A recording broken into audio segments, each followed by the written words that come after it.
Wow. What an amazing show. What a banger. And I don't say that lightly. That from start to finish. If you loved action-packed professional wrestling TV shows, then you're going to love this one from AEW. This week's Dynamite again. Coming for the 2300 arena, the ECW arena, whatever we're calling it in Philadelphia. Another action-packed banger of a show. They really knocked it out of the park, in my opinion. I love this show from start to finish. Brilliant. Gabe Kidd kicks it off on the mic, and I'm enjoying the more and more I see of Gabe Kidd. I like this big ass brawl they had at the beginning. Darby comes out, they brawl. Darby gets a skateboard. Yuta tries to interfere. He gets a skateboard full of tacks on his back. And then Claudio, Moxley and the rest of the Death Riders run out and try to destroy Darby, take him out. But here comes Hook to save the day. He comes down with the Opps and Willow. And there's a big brawl. Kidd and Darby end up backstage, brawling away. And then from somewhere, Gabe Kidd gets a hammer and looks to smash in Darby's head. Looks like cave it in. But Darby finds a rag with chloroform and chokes out and passes out Gabe Kidd, puts him in a body bag that's chained to the back of a truck and drives him away. Pretty cool way to start off the show, if you ask me. Then we get a TBS Championship match. And tell me, please, where you're seeing a better women's match this week? You're not going to. You're not going to see a better women's match than Mercedes Mone versus Alex Windsor. Trust me. Windsor knocked it out of the park. Windsor really impressed me in this one. Mercedes Mone, though, yep, still got it, still good in the ring. Great match. I'd love to see her more in the bigger picture, the title picture, the main event picture for the big title. But she retains here, and then she's got another challenger straight away, the returning Riho. Let me know what you think about that one down below. Hook, not happy with the Opps. Backstage, he didn't want their help earlier, didn't ask for it, but they've got their own problems with the Death Riders, Hook. They don't need your permission. Samoa Joe certainly don't need your permission, and he's still not happy. He's not happy that they replaced him when he was injured with Big Willie Hobbs. Big Willie Hobbs. Yeah, you can't complain, really. Far better fit, in my opinion, in the Opps than Hook. Hook is better on his own as a singles competitor, in my opinion. And Samoa Joe kind of put him in his place, didn't he? Ricochet, another great promo, knocking it out of the park. The more I see him, the more I see the Gates of Agony, the more I like them. And I'm looking forward now to this six-man tag or the trios tag. We're getting it all out between Ricochet, the Gates of Agony, and the Hurt Syndicate.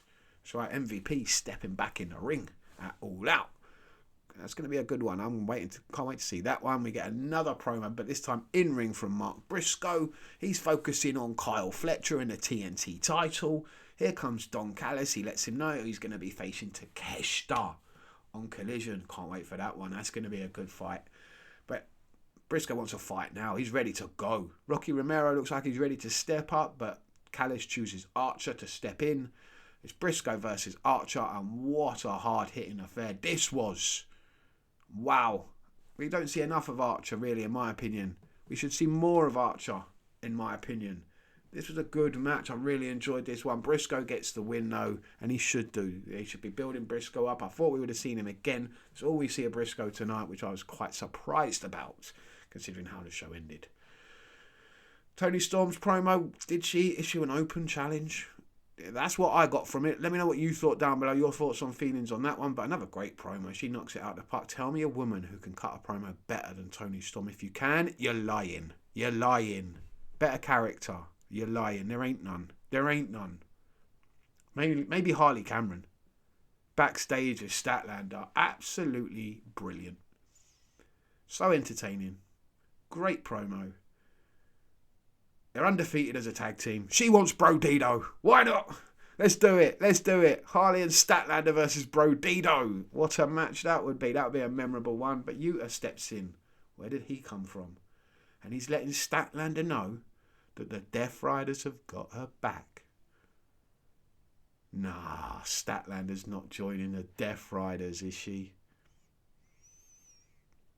Could we get a sort of women's side faction of the Death Riders? Maybe a tag team match there going on with, like, I don't know, Marina Shafir and Statlander versus Harley Cameron and Willow. That could work, maybe down the road somewhere they're looking at doing something like that. But we're talking about tag teams. We've got the AEW Tag Team Championship match. What a match this was!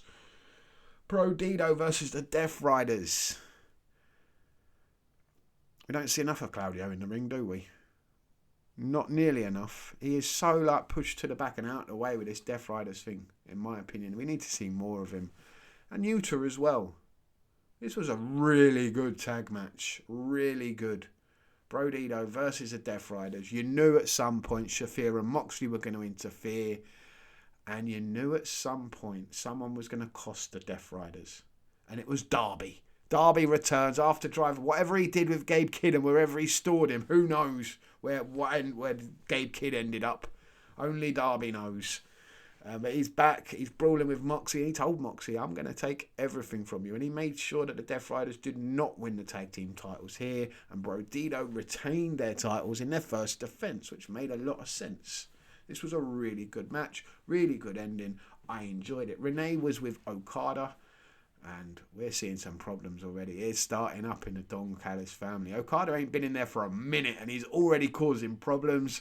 He tells Takeshita.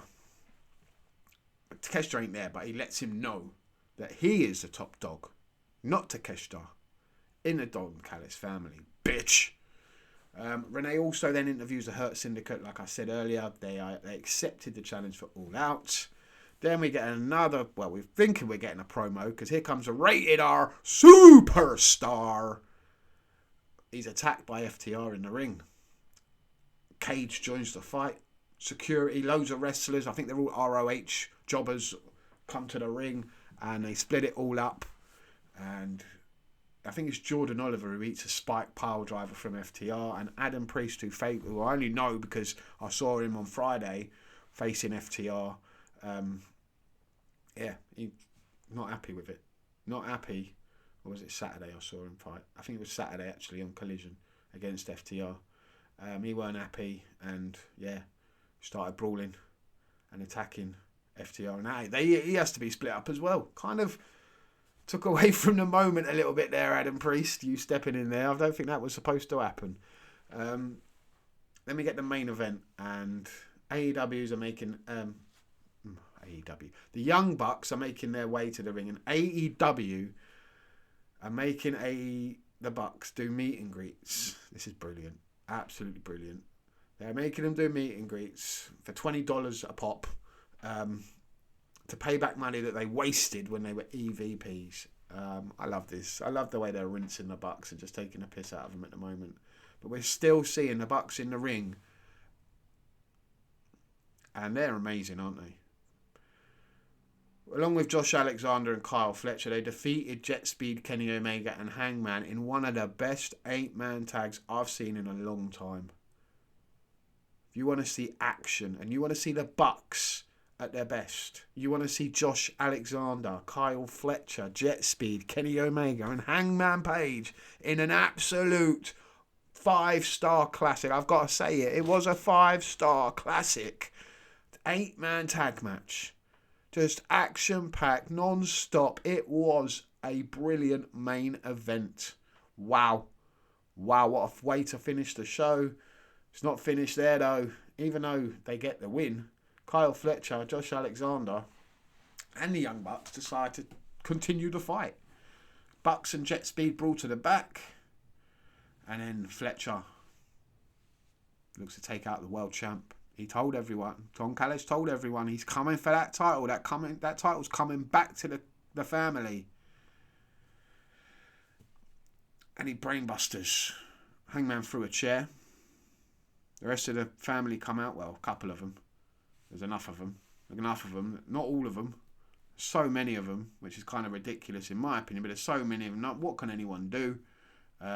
Omega tries to stop them attacking Hangman more. And he gets a chair shot to the stomach. And then a brainbuster off the side of the apron through a table onto the floor, which looks like it could have nearly broken Omega's neck. Omega gets stretchered out. Hangman's down. And the Don Callis family looks stronger than ever. Even though there's a slight problem there with Okada and Takeshita. And we didn't see Mark Briscoe coming out because he wants Fletcher. I would have thought that was the moment we'd see Mark Briscoe. But yeah, Don Callis family left strong, standing tall, on the way to All Out. Could they get more gold? That's what they want. That's what Callis wants. Can he be stopped? Fuck Don Callis, man. This can't happen. Nah, can't happen. Let me know what you think down below. Thanks for watching. If you have done, I want to know your thoughts and feelings on AEW Dynamite. And I will see you next time. Stay safe, stay lucky. Peace.